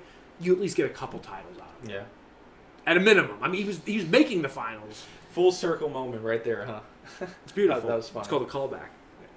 Do we have any other news report, John? Do you have any other bad owners you want to mention? Bad owners. That's pretty much it, huh? Those are some of the worst of the worst. I think Sterling tops it off, but the one chick, what's her name, Faraz? Marge shot. Yeah, that's pretty rough. Cranky Marge. We're going to do a show next Thursday. Yep. A lot of stuff to talk about there. We'll obviously recap the Game 7. That's on Sunday or Monday? Sunday, I believe. So Sunday, so we'll do the show next couple days after that. And then we're going to recap the draft. So do you We're guys going to have a lot to talk about. do you want to do any pre-draft stuff right now before what to look out for? It does. Actually, yeah. There's one story that I actually kind of forgot to mention, and it is draft relevant. And it seems like there's a lot of discussion as what to Ace Bailey is I was doing. just about to bring that up too. Yeah. In terms of what? Have you heard? In terms he's of refusing every workout. he's Every workout he won't work out. He thinks he should be categorized in the top 3. He thinks it's a 3-person draft: Cooper, Dylan Harper, and him. and it was. It really It was originally for was. a while. It was, yeah. But he thinks he should arguably go in those spots instead of them too. What I read is that he wants to land in a situation where he feels like he has There's a pathway the to easiest. stardom. Exactly. Who's at the number 3 pick right now? Sixers. And So he he doesn't canceled. want to go there. He canceled a workout and meeting with them. I mean, the Sixers are a disaster, but he put him with Embiid and Maxey. If they're healthy, It's really- it's not the worst franchise to go the to. way I'm looking at I would what put he's, Philly in this category of that's they a team you want they to could go go on to. the run. It's not the worst. Typically, Philly's not a bad basketball And team. also, when you go to a team that's star loaded like that, the spotlight's on you. You don't have to come out the gate it's not a bad place. being to the be. number one option, but he wants to. Is he from New Jersey? I mean, it's Philly. He is It's he is his from New home. Jersey. It's basically the home damn team. I think he is from New Jersey, So he's right there. or maybe not actually. I've seen some He's mock familiar drafts. with the area. From. Well, yeah, 'cause going to Rutgers. Rutgers Yeah. is right by Philly. It's not that Right. far. I've seen some mock drafts of him falling as low as 8 now because of his refusal and his arrogance. So That's bullshit. this is He's gonna go 3 still. I His think talent's so too, unbelievable. but the way I kind of read it is, I feel like there is a destination that he has in mind that he is trying to do. Who has 4? That he's trying to. I forget. It's Hornets. Hornets. The Hornets have And then 4. Jazz have 5 or 6. The Jazz have 5. Okay, The he doesn't want Wizards to go have to 6. Hornets. He doesn't want to. He wants one of the bottom feeder teams to trade up for him. That's essentially what he wants. He still thinks he's going to go that high, but Like, he you want to wants go to the Detroit or the Knicks or something? I mean, Well, or he Pacers. he will go. I mean, Jazz talent-wise, Boston. he will Like, be you want 3. to go to these Jazz these have pick surefire 5. playoff teams. Jazz have pick 5, Wizards have pick 6, Pelicans 7, Nets 8. Raptors 9 if that matters. But He's not going to fall that low. I don't Fuck no, think. the NBA's he could He's be too good. I don't think he is, but he could be the best player in the draft. Could be. It could happen. He's a better athlete than Flag. In my opinion, I think his ceiling, he's not bearing as no famous. injuries, it's like a Michael Porter Jr. Which is still a great NBA player. He's a tough shot I mean, if maker, that's tough what shot he, taker. I think he's got more potential than that. But I will say this: if he's this hard to deal with, that's kind of His scary. agent isn't even That a real is- agent. I don't know if you that know is who this scary. is. Faraz, you might. Do you remember Sharif Cooper? NBA player. He only played like. Sounds really familiar. Anyway, his dad is Ace Bailey's agent. Not even a real agent, really. But Jesiah, like Grant Hill's dad, did his contract with him. Yeah, I know, but It's not uncommon. point I'm Nowadays, making is- actually, it seems like it's becoming more. That's not the craziest I thing think, these NBA I think people Ace have seen. Bailey's getting bad advice. He's not the Kanye of the NBA. Ace Bailey was It's like where everything's a Ace disagreement. Bailey was kind of solidified at the number 3 spot, and all this shit talking he's doing, I don't think it's him. Most arrogant kids, like their agents would tell them to shut the fuck up, right? I think the agent's telling him like, hey, this is what we're gonna do, and it being a buddy's dad, it's kind of, I don't know, it's a red flag for me. What's up? If the Boston Celtics could add Ace Bailey, you wouldn't take him. Oh, I'd take him, but Yeah, it's like the Knicks wouldn't take him, and it's like I feel like this is pretty common. I feel like before draft is like Yeah. players have destinations they want to of go course, to. if you can lobby. If you can, and they try to, they try This to happened do in what the they NFL. can. Caleb Williams was talking to the owner about owning the Bears. The Bears are one of the original franchises in the history of the That's NFL. crazy. This dude, I mean, hey, was he a great prospect? Yes, but he wasn't even like dominating college in the sense like he was just winning. He couldn't even make the playoff, and he was asking the Bears for ownership. this draft is so This shit good. happens in these. This draft is so You only good. get your shot If- one if time, you- so take a if shot it's at a it. VJ Edgecombe or a Ace Bailey, I'm probably leaning towards VJ. If it's Ace Bailey versus Trey Johnson, I'm probably leaning Trey Johnson right now. Those two prospects are. How right tall is Bailey? Is he 6'8"? 6'10". No, he's 6'7". Because that's a big. The 3 inches makes a difference. Size I mean, matters. you actually have to look it up because If he's 6'7" or 6'10", it makes a big says he's difference. 6'10", but during the No, the combine, though, it's different. It said he was Because 6'7". Flag was 6'7". Flag was not 6'9", 6'10". He's not that big. Jace Richardson, who Michigan State listed as He's 6'1". 6'6", not even 6'1". Yeah, no, but his real height was like 6'1", 6'7". Frost. No, his real height was 6 foot. When they Yes, measured him he's in the my combine. size. Yeah. And I'm 6'6". Wow. So Ace Bailey and the draft. No, that's what I'm combine- trying to say. Frost, that's Yeah. crazy. A guy lists himself at 6. I thought he listed him at 6'4" at Michigan State. How tall is Bailey? Well, he does have he has a 7. He didn't measure with a 7-foot wingspan. I saw him against Northwestern. Now, granted, it was Northwestern, so take that for what it is. He did things on the court, though. I was like, wow, he's at a different level. Yeah. I want to talk to him. I want to know where his mindset is. If he's Well, that's why the teams want to meet with him. yeah. To not do it. See, the thing about He's not doing doing a a workout, single interview it is workout. crazy if you won't talk to a team. But It that happens though. I feel like that's because he has a destination. Shador in Sanders, he didn't talk to teams. Yeah, he has Now a the destination. NFL. Now the thing about Shador though, the difference between him and Bailey has talent you can't. If whatever he is, 6'8" or 6'10", His talent's he's still like he could be Robert Horry. Yeah. Which Robert Horry's not a great player all time in terms of Hall of Famer, but his size and his stature and his shot making ability. If we drafted Robert Horry at 3, you can't. Oh, that's a bad pick. The guy won 7 championships or whatever. He's one of the most clutch NBA. I'm not saying Bailey could be that, but his size, if he is 6'8" or taller, and the way he can move and handle, he could tell the teams, if you draft me, I'm going to light my jersey on fire, and they're still going to draft him. Absolutely. Because he's just that good of a player. Concanoople has Canuple, I don't like him from Duke. He's jumped up as high as 4 now. Yeah. Oh He's my really God. he's See, I'm taking Bailey No, over it's him. so. It's but 'cause he what's can crazy? Fernando hates him. I wish Fernando was here for No, this. but 'cause not he- only that, he Frost, hates in Canuple. all like the draft combine workouts, he has a higher vertical leap than Ace Bailey. He has. Really? It's been He didn't play like that, though. no. Not didn't play at like all. a guy who dunked He's on people. playing like his. I his saw combine Bailey against Michigan. measurements are like top tier in every category. I will say this. He's Danny, faster than Dylan Harper. I read too. Danny Wolf, the reason I bring him up, not because I'm a Homer Michigan fan, which I am, but Danny Wolf is a first-round pick, potentially. I saw him, he kind of like shut him down, Ace Bailey. Like, he made him look bad. Bailey was like 2 for 15 in the game. Yeah. Couldn't really get any shot. He just looked like a bad freshman out there. Yeah. But yeah, Trey Johnson on a bad team. On a bad team. But he was playing with another first-round draft pick. I blame the Rutgers coach. I want to ask you. Yeah, I don't know how you have. How do you not have the top three picks? They won like 10 games or something. They were 500 pretty much. I mean, you got to be. Harper's legit. You should make the I tournament. really with that believe in team. Harper.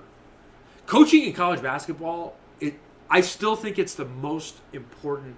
A coach in a college basketball game can win or lose the game. It's more important than any sport that I've seen. College basketball coach. It can make a difference. I agree. On the minute, moment by moment. As soon as Rick Pitino came into St. John's, You knew that they were going to. They're okay. Yes, they got upset by Arkansas, but They're when you look at them with Patrick Ewing and Mullins, not Patrick Ewing. Patrick Ewing was Georgetown. Mullins coached St. John's. yeah, and they had Slick back. Hey, fucking wait. Slick back guy Lavin from UCLA. Oh yes, Slavin. They were a freaking disaster. Yes. Rick Pitino gets them. It's like a militant. Yeah. Every game's a war. I mean, seriously. Yeah. St. John's. They had Mike Anderson, I think, or Kim Anderson. They were it was awful. St. John's was a disgrace to basketball, and they get Rick Pitino, and it's like we can win the whole thing now. Yeah. A coach matters, and watching Juwan Howard. I know you brought up Jet Howard. I don't think he's going to be much, but I I don't hope he think is. he's much either, but he's still I hope a he young is, prospect. And he could shoot the light out the ball. But seeing Juwan Howard Caleb Houston's still on the team, too. and in breaking news from your friend Calvin, that kid he was talking about committed to What's Michigan. his name again? So Malik Cordell, he's a European player, plays for Germany, 7'1", 250. Can do everything. Yeah. Dribble, handle. And I look at Calvin was 100% right. He dunks everything. So it's like we just added him as our third big.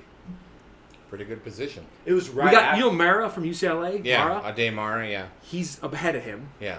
And then it's the kid from Illinois we got. It was right after the show ended, too. It was like 2 Yeah. hours later he signed. It was pretty dope. But Dusty May in less than He could 2 years has already. It's like a freaking a coach. powerhouse. Night It's and like day. I actually like UNLV squad. I do too. I Like like the the- coach. the- I think We're we gonna will have be to go to we will some be gum- pleasantly surprised with UNLV basketball. We'll feel better about it. I We're guarantee. going it. to They're have to go to some games this year for sure. They're actually. I mean, he was a preferred walk on at Gonzaga, Vegas kid who's potentially committing to UNLV transfer. Redshirt at Gonzaga this year. Yeah. Went to Faith Lutheran, I think. I don't remember his name offhand. I think Pastor though is at least going to. Are they going to make the tournament? You know, they might have to do something in the Mountain West tournament. Yeah. I don't know. We'll see. The Mountain West is always. It seems like it's been up and down. I mean, Utah State has been up there the last 2 years with 2 different coaches. Yeah. So back to NBA There's draft. Greg Anthony, former UNLV Rebel. See, like he's on a contract. Yeah. Yeah, absolutely. He's getting paid. He's getting paid. Back to the NBA draft, John. Is there a prospect you want to highlight besides Danny Wolf? Anybody that you have your eye on? Obviously, besides the top guys, like no Cooper Flag. I'm interested in Cedric Coward. Yeah, you said that I one of the mentioned shows that, ago. yeah. He's moving I wanna up, see bro. Yeah, he he is. might go lotto now. What's the guard from Florida? Walter Clayton. I want to Clayton. see what he does because I thought he was electric. Yeah, Now, does that translate over to the NBA? It's a different I guess we'll see, game. right? But the way he played, Florida looked like they were just out of it. And then all of a sudden, he'd come in the game and he'd make like 3 shots, and it's like it's a 1-point game with 5 minutes to go, and they have the ball. And he just, I don't know if he can do that in the NBA, but I want to see where he goes. I'm curious to see. He'd be a guy I would like to have Yeah, on my team. I'll try to find where he's projected to go. A guy I mentioned a Late few first shows round ago. from A guy I mentioned a few shows ago. He's moving up the draft board too. Carter Bryant. He's now projected to go 10. Yeah, And Carter before Bryant's that, he actually was- going up quite a bit. Where do you play? Arizona. Small forward. In Arizona, 3-and-D guy. they're a tremendous hider of talent. You know, Yeah. Matherin went there. They lost in the second round of the NCAA tournament. Arizona has truly like McConnell. McConnell. No, they have NBA like great players, and they've won championship, but you feel like they should have more. They underachieve. They definitely should.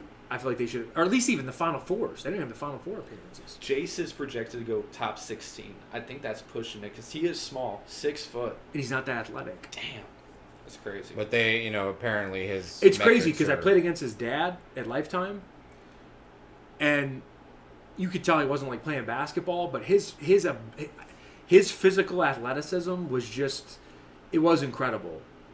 What's sad is I don't feel like Jace got that. His younger brother's better. So Jackson. there you Jackson, go. yeah. Sometimes it's just the way it happens. As you guys know, you guys are the superior brothers in your family. Younger brother Gene. Well, I'm the older one. Oh, you're the older one? Oh, okay. I thought it was just the younger brother Gene. Faraz is a middle child, though. Oh, you are? Okay. Yeah. There's some asterisks there, I guess. Wolf is projected to go 22 to the Hawks. Oh, God. What's the team before or after that, though? The Jazz, which You the can't really Jazz are predict projected that to late. go Cedric Howard. You know, he's an older player. The Jazz so would take him in a second. he's an older player, so I feel like just in general, though, they It's the typically Pelicans have after. have more value as later in the draft. Yeah. So. What do you guys think of Caitlin Clark in the WNBA? Do you think she's being attacked? Do you think people are going after her? I think I agree. absolutely. Do you think it's warranted, or do you think No. it's like, hey, Rook, you got to earn your stripes? Or do Well, you she think ain't it's even a above rookie and anymore, beyond? but she does Can't shit even talk. frame it. I think she's good at playing victim on the court. Like, every time you always see the person retaliating against her, right? So it makes them look like the She did hit the one girl. initiator. Well, she hit her. It was good. But I liked it. Now she is getting unfairly attacked, but I don't think she's completely innocent in this. But, man, has she brought a spotlight on the WNBA? If this was 2 years ago, would we talk about the WNBA? No. And the Aces won 2 years ago, and we didn't even talk about it. Caitlin Clark has brought a new excitement and Just more entertainment. audience, more Yeah. eyeballs in general. More eyeballs. The for pie sure. is And that's great. I feel like Grown. that's great for the WNBA. It's great for the game. Even if there's sometimes bad news is good news. In a way of where even if the stories are not. If you look at this though, like in the 80s and the 90s, the NBA kind of ran with this playbook. Yeah. These little rivalries, super physical, like these Exactly. players hate Real each other. animosity. And yeah. it turned into what we have What we now. have So now. it wouldn't shock me in 20 years if the WNBA was $1 billion a year organization, franchise. It's speaking of League, what you're saying, excuse me. like a negative thing like that, more eyes, right? Sophia Cunningham, Caitlin Clark's teammate, Oh my retaliated from the girl that pushed Caitlin Clark down, brought her down with like a headlock, basically. She Yeah. got thrown out of the game. She got fined by the WNBA, but guess what? All her jerseys like sold out. Yeah. Like the no, next they're, day. the WNBA they're building fan Sophia bases. Cunningham They is a are. household name now. And they're doing- We hit on Caitlin Clark, but kind of hitting on Angel Reese. Are they in like two alternate realities? I feel like this is almost the WNBA's sort of Magic and Bird moment. Got In the it. sense of like Which is great. Was great for the league. It's great for Again, the league. saved in It's made what the they're NBA trying to what- I feel like it's working because at the very least it's a conversation. Is Reese good enough though? No. Like, because the thing I will say about Clark, I did not. She'd been hurt this whole time. I flipped the game on. She's running down the court and like making 25-foot 3-pointers in like the girl's face, screaming. Like I'm like wow, it was impressive. I don't know if Reese is Different player. like Magic Johnson was better than Larry Bird in most. respects. I think you could argue, but in most respects, I can't say Angel Reese is better than Caitlin No, Clark. definitely not. But it's the rivalry. What It's Angel They are Reese- different players. What Magic and Angel Bird were Reese more is alike. great at is talking. She has her podcast. She knows how to get the media's attention. She's a great talker. But you do have to deliver at some point. Oh, I agree. And Like, you can't just talk. Like Magic won 5 and Bird won 3. Whatever you want to say. If the one guy lost, the other guy won. They were literally like they were going to determine who's Angel going to win Reese the championship. lacks I don't see a that lot with of this. skill on the court. She is like I guess the WNBA's version of a Ben Wallace. She plays defense and she rebounds. So her style, it just doesn't match up. well No, with she Caitlin doesn't Clark. shoot. She can't even make a layup. There's literally an ongoing meme. she had a going triple on. double recently. What she shoot 4 for 18? I think she was the youngest player to ever have a triple double. That's what I'm saying. She has moments. It's like it's not all bad. It's But- just not skill. It's grit and grind. It's the dirty work. That's what she does. I mean, and again, what it- she's doing off the court is great too. She knows how to communicate. She knows how to talk. She knows how to get the audience captivated. Now, Caitlin Clark, she's not great off the court. What she's great is on the court. She delivers on the You court. think she's good off the court? I don't think she's in commercials. I think they're trying to make her that. I don't think she's a talker. I don't. She's It's not a a different- negative off the court though. I don't think. Yeah, she's not like The a. point I'm She's making, not Ja Morant off the court. the point. No, I'm not. But she's saying not that. Michael Jordan either. The point I'm making, she doesn't have that charisma off the court. So she has that charisma on the court. Angel Reese, her charisma's off the court. whether it's a negative I type of agree. charisma or positive. Yeah. You know, Well, like they it just does- talk. I mean, She Reese knows is how to always talk. She's having talking. A-list celebrities on her podcast day in and day out. Every interview, there's a soundbite that she makes to get her. Even when she has a stinky game, she's still going to be in the news in the news source because of. But that's like, I mean, We're I don't know. I want to see a player that's Oh, I get it. legit. Well, I mean, right now, I think for where the WNBA is at, Look at it's, that. it's Look at amazing. that. 48. I undershot him. 48 points off the bench. If the Pacers do that again in Game 7, they're going to win the finals. And at the same They time, get 48 points. At the same time, they can't turn the ball over 20 times. No. Well, no, they didn't turn it over 20 times. I know. I'm saying they can't turn the ball over 20 Absolutely times. not. The games they lost, even the one game they won, but they can't. 48, bank on the game. yeah. They 48 can't off the bank on bench is that. insane. Yeah. That's almost half their points. But yeah, for us, They scored for 108. what you were saying, yeah, the WNBA right now, it's the best it's ever been. Yeah, 100%. 100%. I agree. and I feel like that's great for the game, just in general. I mean, people are paying thousands of dollars to watch the college Final Four and the national championship game Yeah. the last 2-3 years, You know, which has there's never been that way before. broadening interest, and then I mean, like, you can't ignore the fact that there's it's a giant fan base that is waiting to be served like with a elite level product in And at the terms of a same women's time, league. untapped potential there too.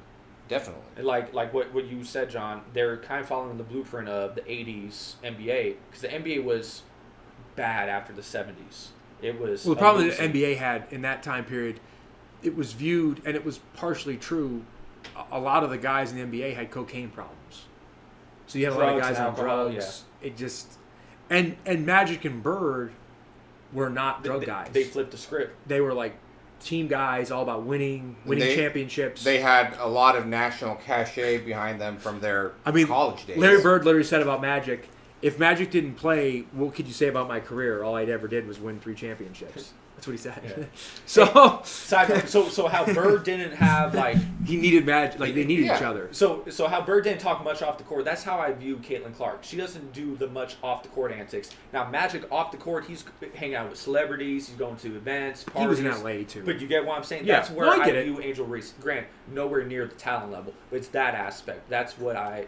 But to That's get where I back see it. on Bird and Magic though, they were literally the it's the pinnacle two of the best NBA. players. I mean, I guess Kareem, but they were in that top 3. Well, moment, like- they brought the narrative with them from their college Yeah. days. It was They amazing. played Which- against each other in the national and championship. that- yeah, then Magic so- wins the title the next year as a rookie, Yeah, and then Bird wins it. I mean, they literally kind of took turns winning championships. and that's compelling because at the end of the day, even when you're talking about sports, it's just like, yes, there is the actual, the athletic performance on the court, but really what the fans they get drawn to is it's the narrative.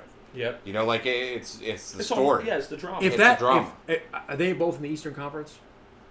yes. Yes. So they can't make the Indiana, finals. Indiana But and Chicago. If they play each other, if they play You're each good. other in any playoff round, it's must-see that's TV. must-see TV. People It's are must-see gonna watch TV. that. I mean, they're going to Even- totally be watching Even in that. the Yeah. regular season when they Oh, were, yeah, Yeah. absolutely. when they Must were- I TV. watched the goddamn game when she came back. I was watching Yeah. Clark. I checked it out. when they were both about to play against each other before the injury, the tickets were like $300-$400 to get a decent seat. Once Caitlin Clark got injured, the tickets went down as low as $18. Yeah, well, it's just because it's the superstar. She is the It's all about Supply and it. demand. Yeah. Yeah. So, All right, guys. We're going to wrap up the show. We'll see you again in a week. My name is John. This is Club Rats. I'm Jesiah. for us. Thanks for tuning in. Remember to like, shoot us a comment, subscribe. See you guys next week. Peace. Peace.